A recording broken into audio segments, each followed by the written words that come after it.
시청자 여러분 안녕하십니까? VOA 뉴스 투데이 시작합니다. 국제사회가 종교 자유 등 북한의 인권 개선을 위해 훨씬 더 많은 압박을 해야 한다고 국무부 국제종교자유 담당 대사가 말했습니다. 중국 정부에는 국제 의무를 준수해 탈북민을 강제 북송하지 말 것을 촉구했습니다. 첫 소식 김영권 기자가 보도합니다. 샘 브라운백 국무부 국제종교자유 담당 대사는 7일 워싱턴에서 열린 행사 뒤 VOA에 국제사회는 북한의 인권 개선을 위해 더 많은 압박을 해야 한다고 강조했습니다. There just has to be a lot more pressure put on North Korea for its terrible offenses that it has, particularly in the area of religious freedom. 브라운백 대사는 특히 북한은 세계에서 국민의 종교 자유를 가장 탄압하는 국가 가운데 하나로 미국 정부의 특별 우려 대상국이란 점을 강조했습니다. 그러면서 북한 정권은 신앙을 가진 주민들을 강제 수용소로 보내거나 처형한다며 국무부는 곧 발표할 연례 보고서에서도 북한을 의심의 여지 없이 특별 우려 대상국으로 재지정할 것이라고 말했습니다. 아울러 미국은 이런 종교 탄압 때문에 북한 정권에 제재를 가하고 있다며 트럼프 행정부는 과거 어느 행정부보다 북한 정부를 압박하고 있다고 지적했습니다. 미국 정부가 종교자유 특별 우려국으로 지정한 국가는 1974년에 제정된 미 무역법 402조와 409조에 따라 무역 제재를 받습니다. 북한 정부는 그러나 헌법 68조를 통해 신앙의 자유를 철저히 보장하고 있다고 주장하면서도 체제 유지와 연계하는 이중적인 자세를 보이고 있다고 전문가들은 지적합니다. 공화국은 종교를 공화국 정권과 정치 체제를 붕괴시키거나 국가 사회 질서를 해치기 위한 수단으로 이용하려는 적대 세력들의 책동을 절대로 허용하지 않는 원칙을 견지하고 있습니다. 브라운백 대사는 중국의 탈북민 강제 북송에 대해서도 우려를 나타냈습니다. 북송된 탈북민들이 강제 수용소에 수감돼 다양한 박해를 받고 심지어 처형까지 당한다는 소식을 잘 알고 있다는 겁니다. China has international obligations, and there's an international obligation against refoulement. When you catch somebody that if you send them back and you know they're going to certain harm. 브라운백 대사는 상원의원 시절 2004년 북한 인권법안의 모태인 북한 자유법안을 첫 발의하고 탈북민들을 여러 차례 초청해 청문회를 여는 등 미국 의회 내 북한 인권 개선의 산파 역할을 했었습니다. 브라운백 대사는 트럼프 행정부가 북한 등 개인의 종교 자유를 박해하는 나라들의 인권 개선을 위해 압박 노력을 계속할 것이라고 강조했습니다. VOA 뉴스 김영권입니다. 미국이 북한의 미사일 위협에 대비하기 위해 추진하고 있는 신형 미사일 탄두 개발 작업에 차질이 생기고 있다고 미 감사기관이 지적했습니다. 이 설계상의 문제로 개발 비용이 6억 달러 가까이 늘고 일정도 2년 늦춰질 것으로 추정했습니다. 이조은 기자의 보도입니다. 미 정부감사원 GAO는 6일 발표한 보고서에서 미국의 지상 기반 미사일 방어 체계 요격 미사일의 신형 탄두 개발 사업이 차질을 빚고 있다고 지적했습니다. 미 방산업체가 2017년 중순 10억 달러의 신형 탄두 개발 사업을 수주했지만 아직 개발에 성공하지 못하고 설계상 주요 문제를 겪고 있다는 설명입니다. 이 사업은 미사일 방어청이 북한의 탄도미사일 위협 진전에 대응하기 위해 추진했는데 방산업체 레이시온이 사업을 수주했습니다. 미 감사원은 이 사업 진행 현황에 대해 개발 비용이 6억 달러 가까이 늘고 일정도 예상보다 최소 2년 늦어질 것으로 추정된다고 지적했습니다. 개발 차질의 요인으로는 설계와 시스템 엔지니어링, 품질 보증과 제조 문제를 들었습니다. 특히 이 방산업체는 상업용 재고 장비를 사용하고 있을 뿐 아니라 감사원이 과거 우려했던 해군의 미사일 요격기의 부품을 재사용하고 있다는 지적입니다. 아울러 미사일 방어청은 여전히 개발 단계에 있는 이 방산업체의 재설계 요격체를 생산하고 생산과 실전 배치에 필요한 비행시험 횟수를 줄임으로써 작업을 가속화했다는 점도 문제로 제기했습니다.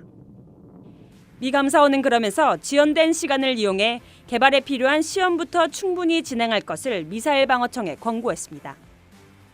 한편 감사원에 따르면 미사일 방어청이 추진하고 있는 한반도 미사일 방어 추가 역량은 오는 2021년 4월 전 인도 예정입니다. VOA 뉴스 이조은입니다. 스페인 주재 북한 대사관 습격 사건에 가담한 혐의로 체포된 이 한국계 미국인 크리스토퍼 안 씨가 보석 요청을 위한 서류를 미 법원에 제출했습니다. 북한 정권이 자신의 생명을 위협하고 있다는 미 수사당국의 경고를 받았다고 안 씨 측은 주장했습니다. 함지하 기자가 전해드립니다. 크리스토퍼 안 씨의 변호인 임나은 변호사는 미 로스앤젤레스 연방법원에 제출한 보석 재심 신청서에서 미 중앙정보국 FBI 요원들이 안 씨의 생명에 대한 북한의 확실한 위협이 있는 상태라는 정보를 전달했다고 밝혔습니다. 안 씨를 체포하기 몇 주 전에 전달된 내용이란 겁니다. FBI는 당시 안 씨에게 북한의 위협에 대응한 안전 대책을 마련할 것을 촉구했다고 전했습니다. 임 변호사는 이런 북한의 살해 협박이 안 씨가 김정은 위원장의 조카이자 김정은의 이복형, 김정남의 아들인 김한솔의 구출 작전에 연루됐기 때문이라고 주장했습니다. 실제로 안 씨가 소속된 반북 단체인 자유조선은 최근 자체 웹사이트에 안 씨가 김한솔과 찍은 사진을 공개하면서 안 씨가 김한솔과 가족들을 보호하고 호위하는 역할을 맡았다고 밝힌 바 있습니다. My name is Kim Han-sol from North Korea, part of the Kim family, and we're very grateful to Adrian for his help, Adrian and his team for his help. 임 변호사는 또 북한은 김한솔의 행방에 관한 정보를 캐내거나 정권을 난처하게 한 데 대한 보복으로 안 씨를 붙잡거나 고문을 가하고 혹은 그를 살해하기 위한 모든 유인책을 갖고 있다고 주장했습니다. 이번 보석 재심 신청서에는 안 씨가 믿을 만한 사업가이자 과거 범죄 기록이 없는 전직 미 해병대원이라며 그에게 도주 우려가 없는 만큼 재판부가 보석을 허가해야 한다는 주장도 포함됐습니다. 안 씨는 FBI의 경고에도 불구하고 도주하지 않은 만큼 보석이 허가돼도 도주 우려가 없다는 겁니다. 또 스페인의 형사법 교수 2명의 의견을 인용해 스페인에선 관련 법에 의거해 비슷한 상황에서 보석이 허가됐을 것이란 점과 안 씨가 건강 상태가 좋지 않은 어머니와 할머니를 돌봐야 한다는 이유도 제기했습니다. 변호인 측은 이번 송환이 스페인 당국의 요청에 의한 것이지만 실제 혐의 대부분을 제기한 건 북한 당국이란 점을 지적하면서 안 씨가 스페인으로 송환돼선 안 된다고 주장했습니다. BOE 뉴스 함지아입니다. 미국은 여전히 비핵화와 병행해서 미북 관계를 변화시키고 한반도에 항구적이고 안정적인 평화 체제를 수립하기 위한 구체적인 조치를 진행할 준비가 돼 있다고 해리 해리스 주한 미국 대사가 밝혔습니다.